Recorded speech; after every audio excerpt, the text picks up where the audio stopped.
Just if you're dealing with any shit right now, if you need someone to talk to, like it took my family years of trying to convince me before I even started talking to the doctors. So just jump in, call someone if you need to, talk about some shit if you need to.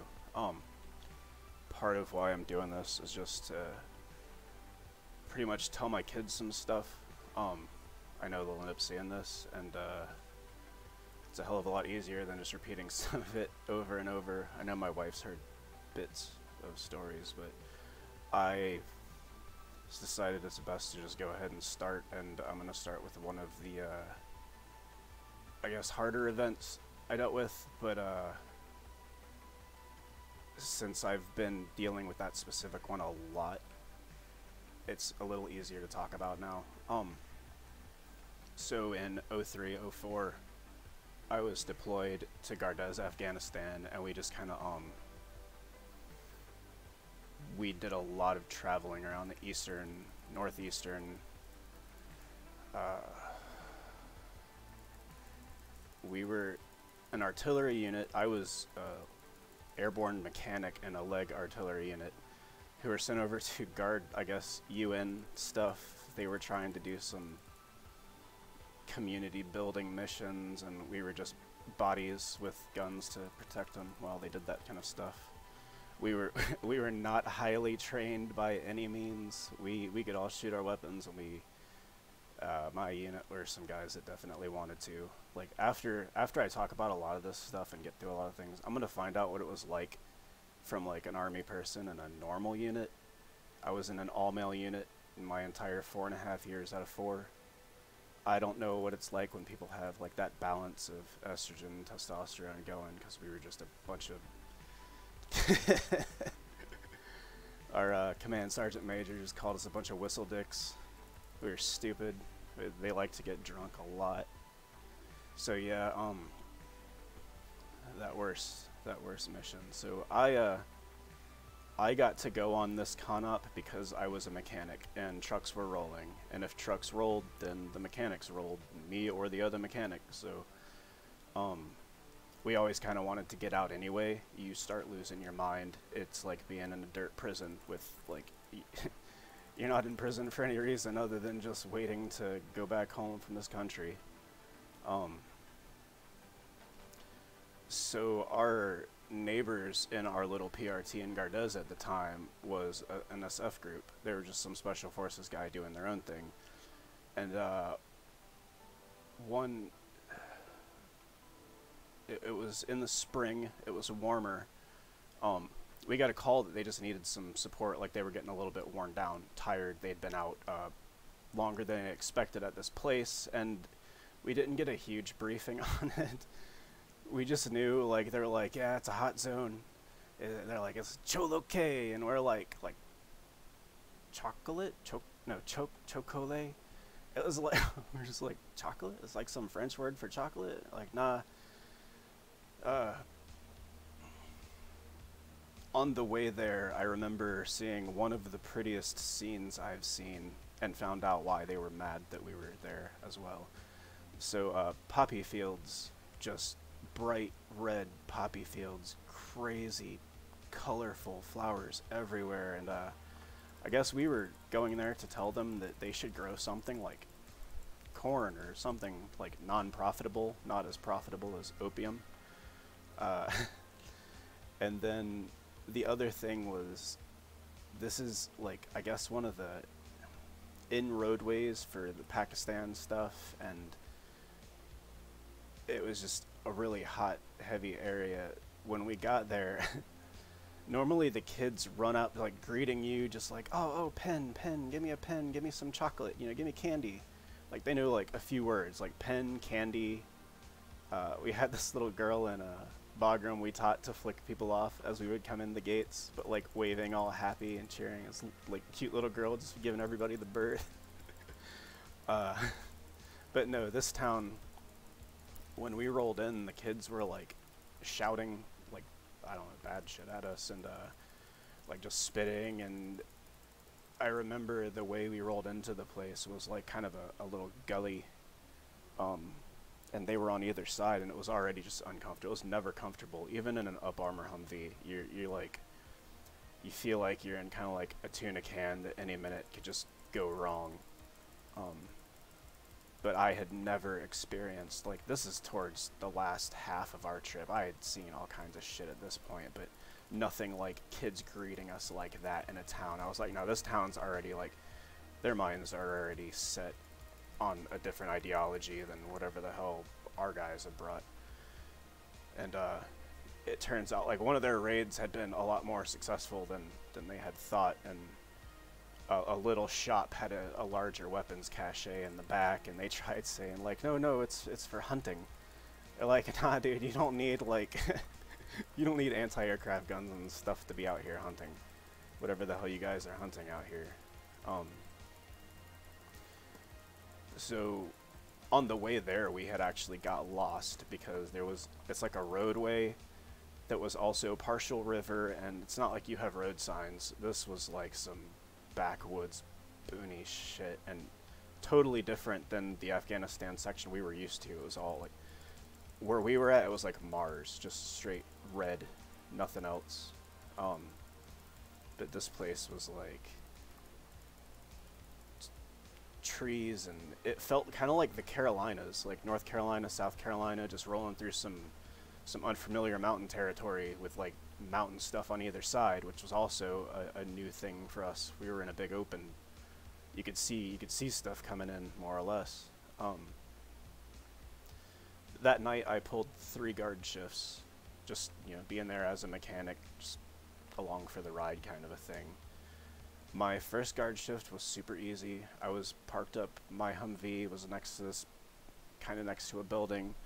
Everyone else was staying in a building back behind me to the right, and we sort of had a perimeter around that, the front and the back. And I pulled a pretty boring shift, and then I got down into the passenger seat, and like, sleeping in a Humvee is not a comfortable plate. It's you're sleeping in like a little vertical box, kind of like you're sleeping sitting up really tight and confined, but you're surrounded by some dense metals, so that's good. And I only was friends with one of the guys there that was with me that night. He was in one of the gun bunny sticks. You know, they were pretty tight packed, each one of their little squads. But he was one of the nerds, and he hung out with us. Like, he introduced us to the TV series Shogun, which none of us had heard of prior to that. It was some, like, from the 70s samurai thing. So he was kind of crouched down while I was sleeping in the 50 cal mount right there above me, and I remember waking up, and it was just the boom, the concussion of the boom is what woke me up, and nothing from my whole entire driver's side window, passenger, like the windshield, all of it was just flame. All I could see was fire. The building next to me, I don't know if it was an RPG hit it, if the building blew up, if an IED went off, what. I just know I was quickly awoken to an exploding building to my left, and as I was processing, like, this big ass fireball in front of my face, there's a jingle truck, and this is like dark, like 1 in the morning, nothing has been going on. This is a tiny, quiet little nothing going on town at the moment, and I know I got a jingle truck. Tab out here real quick. So this is a jingle truck. They decorate their shit up all, you know, that's how you flex, I guess, in your Middle Eastern hood. Is rolling through the street, like, right after this explosion. There's no damn reason. And I hear somebody shout, "Stop that truck." The 50 cal next to me, like, the dude outside my Humvee, just opens up and is unleashing into the wall right in front of this truck. And I am seeing the tracer rounds going. And the truck slams on the brakes, like, stops on a dime right there. And they stopped firing, and then I hear someone like, "I said stop that truck, not light it up." I guess they questioned the dude. I'm like 99% sure the guy shit himself. I probably would have to. And there was no sleeping after that. My next guard shift, and like, I was fired up at this point. We had taken so many close calls all the time, and just, it's like guerrilla tactics. They never would come on and just attack us outright and let us fire back. It was like, set up something to blow up later, and you just have like a ghost to be mad at. So they put me up in the Mark 19, set up on one of the trucks on the other side of the perimeter, and like, the Mark 19 is my absolute favorite weapon in the military. There is nothing that can deliver pure fucking death from the sky than just lobbing a bunch of fat grenades. And they were like, if you see a light, just open up on it. And I didn't get to fire the Mark 19. I sat there praying to every god that existed for a glimmer of light. I wanted to hallucinate a bit of light just so I could convince myself it would be the right thing to do. I wanted to just unload on this fucking town. I was so done. Done with Afghanistan, done with those people. I don't even know how long that guard shift was. I was just so ready. I was like rubbing it's a dual thumb trigger, so you're just like ready to go. I was rubbing it. I still remember like the grooves of the metal on that Mark 19. And then they put me on the back side of the perimeter for a while, and since our unit was not high speed, we were not well prepared, we were undergeared all the time. I didn't have night vision goggles. It was just me with my Kevlar vest, and M16, staring into pitch black. Just standing on the back of a little, it's called a pickup truck, because it literally says like pickup on the side of these little, I don't know what, they were small little two-seaters, left-handed manual trucks. Yeah, I learned to drive manual left-handed because of those stupid trucks. So I was just standing there thinking like, yeah, basically if I took anything right now, the only thing that would be left of me would be like part of my chest and part of my head, the way I'm standing in this truck staring into the pitch black. That was a really long guard shift and night section of that night. Like, I stared into pitch black. I thought about everything that had led me up to that point. And that night, like, I knew, like, I am probably in somebody's fucking sights right now. Like, this building's already blown up, and I'm just a big piece of meat standing on a truck in the middle of fuck knows where, Afghanistan. I didn't even know at the time how bad that spot was, like, ultimately. It was probably way better that I was not knowing anything. We made it through the night. We didn't take any casualties or anything.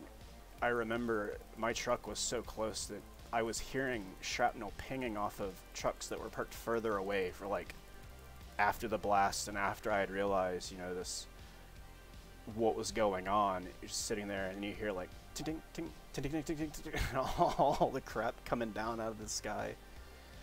Before we left, for whatever reason, they also had a tank in the middle of town left over. The Russians left all kinds of stuff littering Afghanistan. And it was a decommissioned tank. It didn't roll, but technically you could still fire stuff out of it. Like, they could have easily angled that thing. So our EOD guys with the SF dude, like not our dudes, their EOD guys, put way more than they needed into the barrel of that thing and blew the shit out of it that morning. And I got to see, everybody was all gathered up, you know, they want to see what's going on, all these, and we're telling them back up, get back. And I'm in the truck just watching it all, like, here it comes.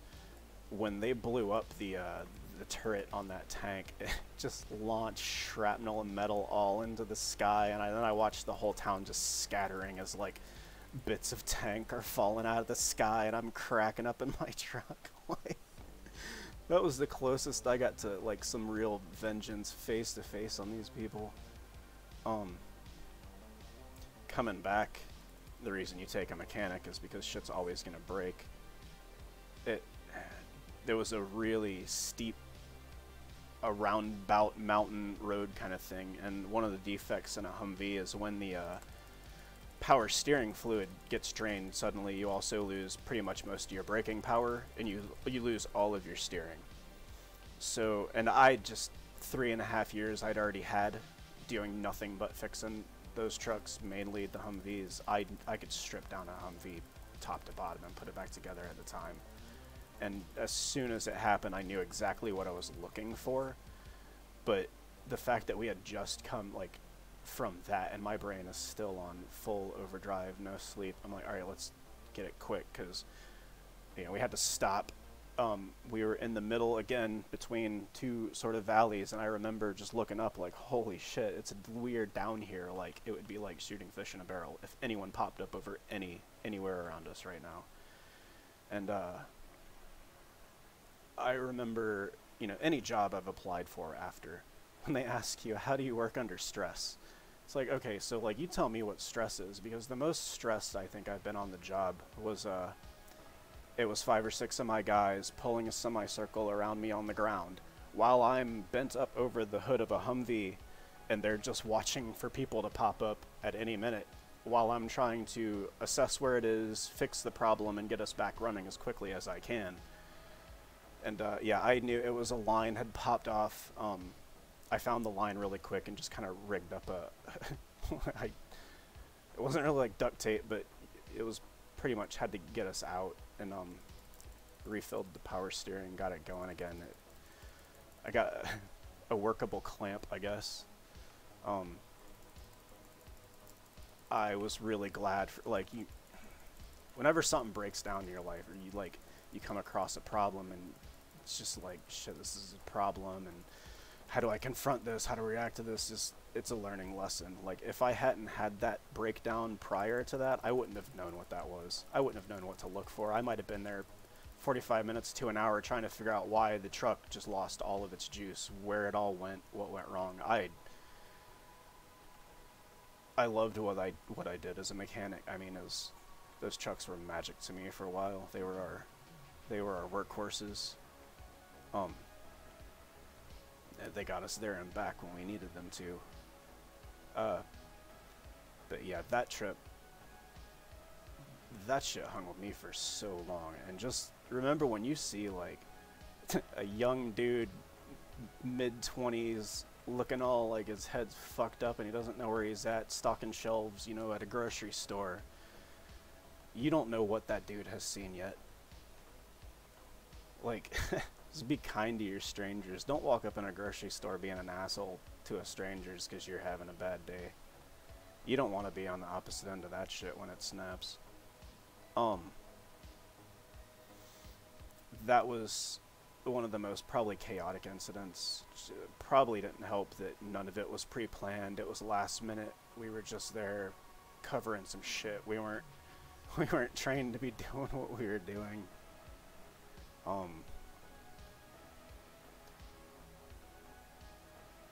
Shit, that was a good one to get out. I don't even remember the ride back after much of that. We were just so spaced out half the time. You'd tense up whenever you'd come to a tiny little town or village, just waiting. And then as soon as you got out, you're just kind of like open fields. I know the highest I have ever been in my life on any kind of adrenaline or rush was riding across just open country in Afghanistan on the 50 cal. They offered like, hey, do you want to ride? I was like, oh, hell yeah, get me up there. It kind of had a fucked up lock, so it didn't actually like lock in like it was supposed to. I spent a lot of the time just like it was bouncing me around, and my hand was all cut up from half functioning equipment. But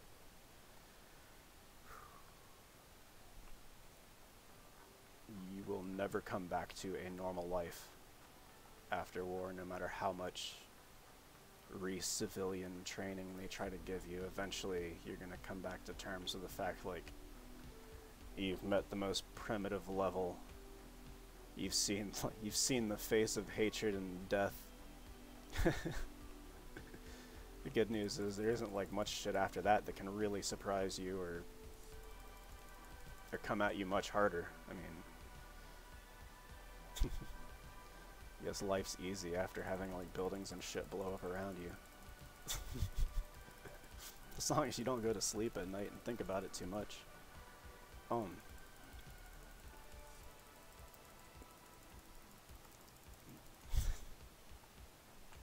see if I can go somewhere lighter after that. So I was,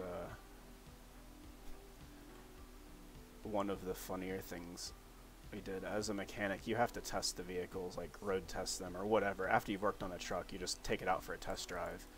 And during the snowing season, I actually took and hooked up a big flat of sheet metal, and me and the medic and the other mechanic were ended up sledding around the field, like inside of our walls, so we were still pretty much safe. We had a couple of the interpreters and stuff watching us, like, what the hell's going on?